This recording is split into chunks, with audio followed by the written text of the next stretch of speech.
मित्रांनो, जगद्गुरु तुकोबराच्या जीवनामध्ये प्रसंग घडला. जगद्गुरु तुकोबराई मुलगी नांदायला गेली म्हणून वैकुंठाला जाण्याचा निर्णय घेतला.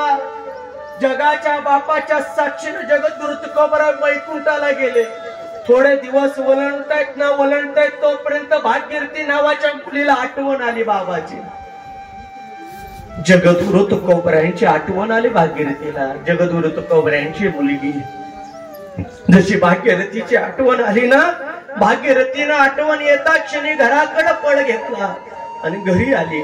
आणि घरी आल्यानंतर जगद्गुरु तुकोबराय घरी दिसले नाही. भागीरथी म्हणते, आई, ए आई, बाबा कुठं आहेत ग माझे? ए आई, बाबा कुठं आहेत? आईनं सांगावं, ए बाळ, बाबा तुझे गावाला गेले. आई सांग ना,